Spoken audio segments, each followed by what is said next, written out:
Hi everybody. बहुत सारे twist and turns और रोलर कोस्टर राइड ऐसे शब्द हमने आज तक बहुत बहुत सुने हैं। आज इसका एक बहुत ब्यूटीफुल एग्जाम्पल आप देख सकोगे। So we have this guest today जिनका नाम है शिवम दीवान।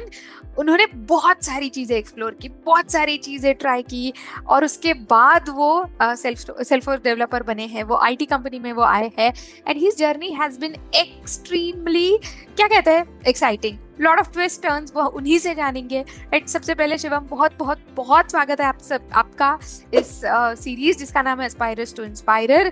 आपने एस्पायर बहुत सारी चीजें की थी और जब some of those did not work, you didn't stop there, है ना। आप अगला अगला अगला मौका, अगली अपॉर्चुनिटी ढूंढते रहे, उसके लिए काम करते रहे and today you are with us here as a success story, you know, our successful student. तो आई विल नॉट डिस्टर्ब, ठीक है, a second also. I just want the raw, clear, detailed version of your story. Tell me our story, Shiva. Okay, ma'am. So basically, I am from Katni, MP. मैंने अपनी schooling graduation सब कटनी से ही किया। फिर after completing my graduation I was always passionate about joining the Indian army, so I went ahead with the CDS examination, but unfortunately मेरा वो paper clear नहीं हुआ। तो आफ्टर दैट CDS मतलब आर्मी के लिए होता है, राइट? जी, yes, I'm just clarifying this for our viewers. Yes. Yes ma'am. So उसके बाद फिर मैंने मैन्युफैक्चरिंग प्लांट में भी काम किया 1 साल, बट वहाँ काम करने के बाद मुझे थोड़ा फील आया ऐसा कि I don't want to do this for the rest of my life. So मैंने अपने बड़े भाई से बात की, उनके एक फ्रेंड थे, he was already working in the IT sector, तो उन्होंने मुझे उनसे मिलवाया। So he told me about this Salesforce thing और मैंने फिर थोड़ा एक्सप्लोर किया यूट्यूब में। कुछ लोग ऑलरेडी काम कर रहे थे सेल्सफोर्स इकोसिस्टम में, लिंक्डइन में मैंने उनसे कनेक्ट किया कि करियर ग्रोथ क्या है, क्या क्या ऑप्शंस मैं एक्सप्लोर कर सकता हूँ यहाँ पे। तो फिर मुझे जब ऐसा लगा कि हाँ मुझे ये करना है, तो फिर मैंने PLS ज्वाइन किया, मैंने यहीं से ट्रेनिंग की, मेरी इंटर्नशिप कंप्लीट की यहाँ से, और फिर मैंने इंटरव्यू दिया अपनी करंट कंपनी में जहाँ मैं अभी काम कर रहा हूँ। क्या बात। ओके, तो जब आपने कहा ना वो CDS exam, you actually you look like a person who can win army, definitely. Thanks. बिल्कुल। तो यस, तो आपका एस्पिरेशन था आर्मी का। Of course it's a competitive exam, तो यस मैम। जितना हम चाहे एग्जैक्टली वही वर्कआउट हो ये हम नहीं प्रेडिक्ट कर सकते, राइट? तो उसके बाद आपने मैन्युफैक्चरिंग भी एक्सप्लोर किया और आपने चॉइस की कि this is not something that you want to do for rest of your life, और उसके बाद चॉइस आया आईटी का। तो IT was very later in your क्या कहते हैं list of choices, correct? Yes ma'am. हाँ, पर फिर भी it worked out so well. Yes Shivam. तो क्या है कि लोग आईटी कंप्यूटर फील्ड से पास आउट होते हैं, कैंपस नहीं आता है, फिर टेक्नोलॉजी सीखते हैं और इतना सब कुछ स्ट्रेट फॉरवर्ड होके भी वो डर जाते हैं। आईटी में प्लेसमेंट नहीं है, आईटी में अपॉर्चुनिटीज भी नहीं है और पूरा market down and all those things. तो आपका तो इतना कुछ अलग रहा है, राइट, बैकग्राउंड। तो फिर आपकी जर्नी उस हिसाब से कैसी थी? मुश्किल नहीं लगी, डर नहीं लगा, और क्या था, कैसे, मतलब आपके क्या मोड़ लिए स्टोरी ने, ये आपसे और जानना चाहेंगे। हाँ, एक्चुअली मैंने तो पहले कभी सोचा भी नहीं था कि मुझे आईटी सेक्टर में आना भी है। मेरा तो यही था कि मुझे सीडीएस क्लियर करना है, वहाँ जाना है। बट जब चीजें ठीक से नहीं हुई वैसे, और मैंने फिर ऑप्शंस एक्सप्लोर करना शुरू किया, तो मुझे इसके बारे में पता चला। और यूट्यूब में आप देखोगे आजकल काफी सारे ऐसे वीडियोस हैं लोगों के जो ऑलरेडी नॉन आईटी से आईटी में आ चुके हैं, तो उनको देख के थोड़ा सा मोटिवेशन मिलता है। फिर मैंने सोचा कि एटलीस्ट एक बार ट्राई करके देखता हूँ, तो मैंने यहाँ ज्वाइन किया। मैंने पहले यही सोचा था कि 1 महीने पहले ट्राई करके देखूंगा कि मुझसे हो भी रहा है कि नहीं। तो मैंने ज्वाइन किया। फिर शुरू के सारे सेशन सुधांशु सर लेते हैं, तो उन्होंने इतने अच्छे से चीजें एक्सप्लेन की कि मुझे जो पहले शुरू में डर लगता था और एक इनसिक्योरिटी भी रहती है ना कि मैं तो नॉन आईटी से हूँ, मैं कैसे कर पाऊंगा, बैच में सारे लोग आईटी वाले भी हैं, नॉन आईटी वाले भी हैं, उनके साथ मैं कैसे कम्पीट कर पाऊंगा। तो धीरे धीरे जब मुझे चीजें बनने लगी तो वो इनसिक्योरिटी थोड़ी सी कम होने लगी। और फिर धीरे धीरे होते होते, मतलब बीच में ऐसे भी कभी आया कि यार ये तो मुझसे नहीं हो रहा है। तो मैं बीच में मैंने सुधांशु सर से 1-2 बार कॉल करके बात भी की कि सर ये चीज मुझसे नहीं हो रही। तो वो एकदम ब्रूटली ऑनेस्ट है, वो सीधे बोल देते थे कि तुमसे नहीं हो पाएगा, रहने दो, तुम्हारा नहीं हो पाएगा इंटरव्यू में। तो वो एक थोड़ा सा ना आईना दिखा देते हैं कि और मेहनत करने की जरूरत है। तो फिर वहां से मैंने 2-3 बार मेरे साथ ऐसा हुआ कि यार लग रहा है अब नहीं हो रहा, बट फिर करते इवेंचुअली चीजें आने लगी समझ में और इवेंचुअली हो गया। ये जो स्पीड ब्रेकर्स होते हैं ना, बस उतना पार करने की जरूरत होती है, फिर गाड़ी अपने आप चल पड़ती है। पर वही प्रॉब्लम है, जो बीच में वो डीमोटिवेटिंग स्पीड ब्रेकर जाते हैं ना, वहां पे रुक गया तो कहानी खत्म, राइट शिवम? तो जैसे आपने कहा कि शुरू में कोडिंग थोड़ी बहुत समझने लगी, फिर थोड़ा सा कुछ मोमेंट्स आए जहाँ पे थोड़ा मुश्किल लगने लगा, तो फिर ये था आपका कोर्स का ड्यूरेशन, उसके बाद आपने Yes. इंटर्नशिप भी की, तो Yes. इंटर्नशिप करने का क्या एग्जैक्टली आपका मोटिव क्या था, इंटर्नशिप का एक्सपीरियंस कैसा था, और इंटर्नशिप जरूरी होती है क्या really? What do you think, what's your opinion about it? Ma'am मुझे तो बेसिकली ऐसा लगता है, जब मैंने ट्रेनिंग अपनी कंप्लीट की थी उसके बाद मैं पुणे आ गया था कि मुझे जॉब सर्च करनी है। मैं वहाँ 2-3 महीने रहा, मैंने काफ़ी जगह अप्लाई किया, बट मुझे बेसिकली 3 महीने में सिर्फ 2 ही इंटरव्यू कॉल्स आए मेरे पास, और मैंने दिए अच्छे से, मुझे ऐसा लगा कि हाँ, यहाँ मेरा सिलेक्शन हो भी जाएगा, बट वहाँ से भी कोई कॉल आया नहीं मुझे। तो मुझे कहीं न कहीं वही लगने लगा कि मैं नॉन आईटी बैकग्राउंड से हूँ, शायद इसलिए मुझे मौका नहीं मिल रहा, इस टाइप से कुछ। तो और मेरे पास सीवी में बहुत ज़्यादा प्रोजेक्ट्स भी नहीं थे दिखाने के लिए। तो फिर मैंने ये इंटर्नशिप का फिर मैंने एक्सप्लोर करने का सोचा कि यहाँ पे मेरे पास क्या होगा, मुझे कुछ प्रोजेक्ट्स भी मिल जाएँगे सीवी में शो करने के लिए।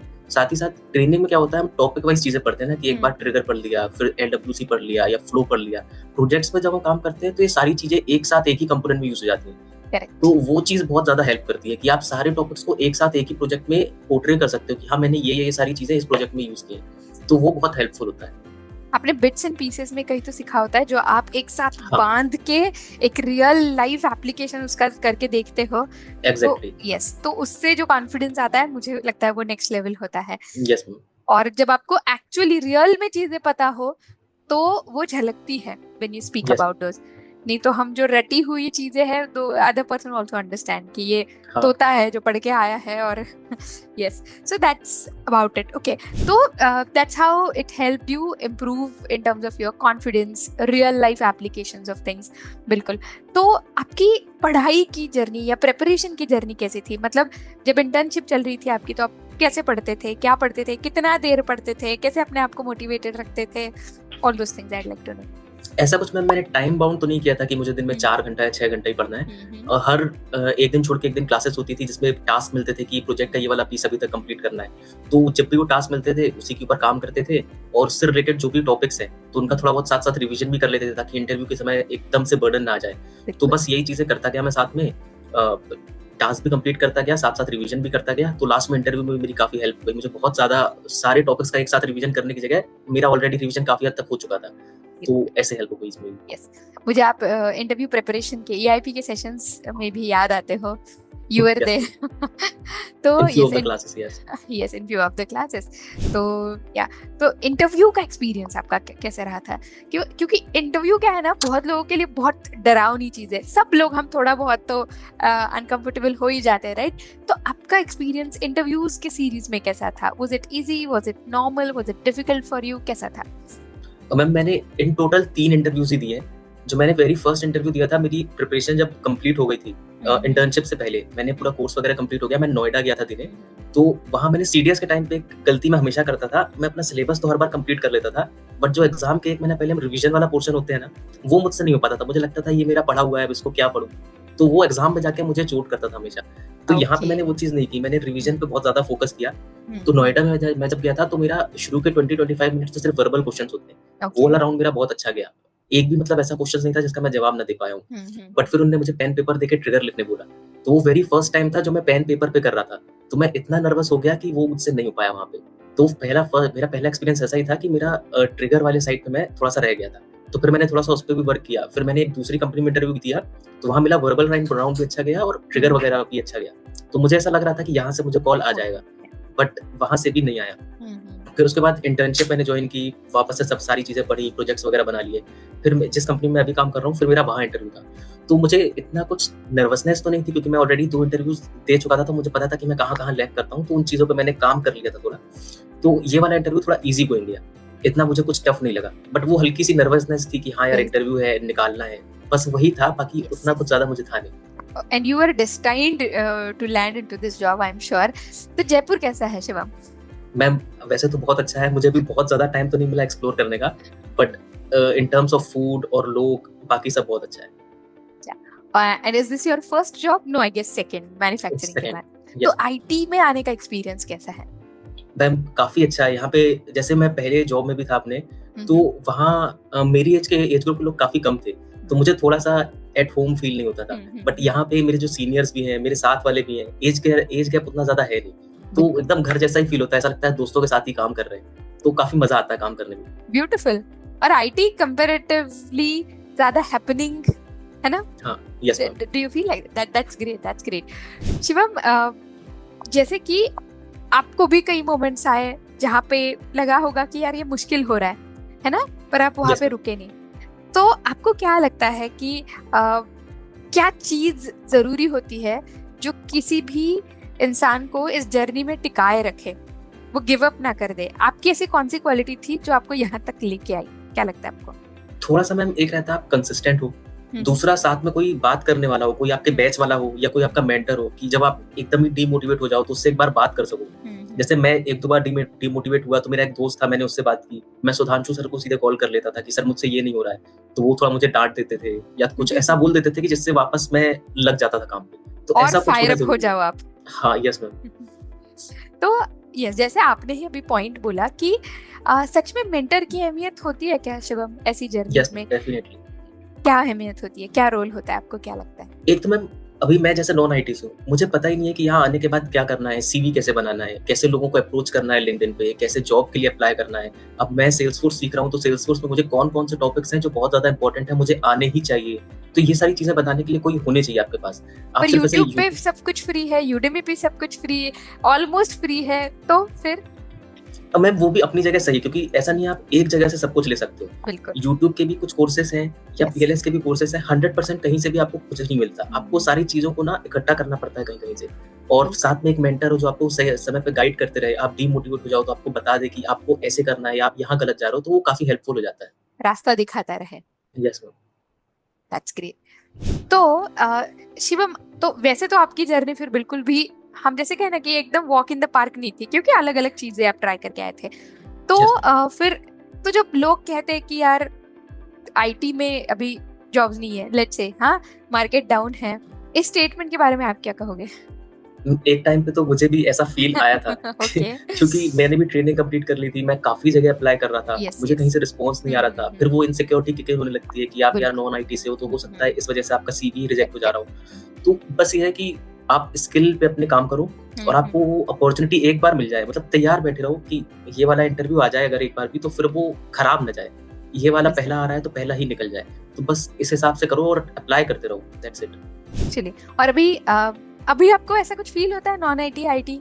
आपके साथ बहुत सारे कोलीग्स होंगे जो आईटी से है, नॉन आईटी से, पता भी चलता है? मैम पहले जब तक मैंने जॉब ज्वाइन नहीं की थी हाँ, तब तक तो मुझे बहुत इनसिक्योरिटी थी इस चीज को लेके।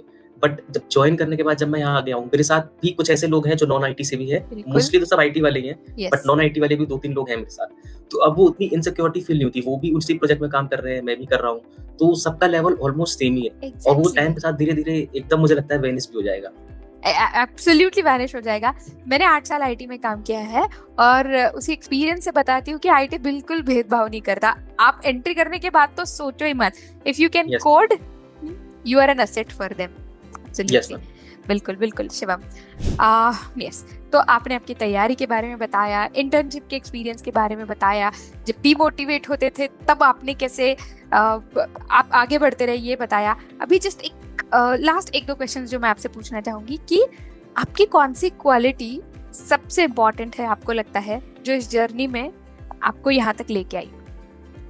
मेरी सबसे इम्पोर्टेंट क्वालिटी मैम एक चीज थी जो मैंने अपनी सीडीएस जर्नी से ही सीखी, जो मैंने आपको भी पहले ही बताया कि मैं रिवीजन पे फोकस नहीं कर पाता था उतना। हाँ, तो ये मैंने बहुत वहां से इम्पोर्टेंट पॉइंट वो है फॉर एवरीबॉडी टू हाँ, note. Yes. Yes ma'am, past experiences से मैंने एक ये चीज सीखी कि मुझे अपने रिवीजन वाले पार्ट पे बहुत ज्यादा फोकस करना है, और इस जर्नी में मैंने बस वही किया, चीजें सीखता गया और रिवीजन करता गया। क्योंकि एक तो सिलेबस भी थोड़ा सा वास्ट है ना, पहले आप एडमिनिस्ट्रेशन पढ़ते हो, फिर बैकएंड पे आते हो, एपेक्स पढ़ते हो, फ्रंट एंड पे आते हो, तो लास्ट आते आते शुरू की चीजें दिमाग से निकल जाती हैं। तो उसमें रिवीजन का बहुत इंपॉर्टेंट रोल मुझे ऐसा फील हुआ कि लगता है, तो मैं बस रिवीजन पे मैंने बहुत ज्यादा फोकस किया इस बार। और यस, एंड में towards the end of this interview एक जो सवाल मैं हर हमारे सक्सेसफुल स्टूडेंट से पूछती हूँ कि वो स्टूडेंट जो अभी कुछ टाइम पहले आप जिस फेज में थे, राइट, अब जो उस फेज में है, frustrated, may be nervous, may be tensed, है ना, मैं अलग बैकग्राउंड से हूँ, मेरा करियर गैप है, मैं नॉन आईटी हूँ, ऑल दोस थिंग्स, राइट, मेरा होगा कि नहीं, हो पाएगा कि नहीं, आप उनके लिए आपके एक्सपीरियंस से, आपके ओपिनियन से क्या मैसेज बताओगे?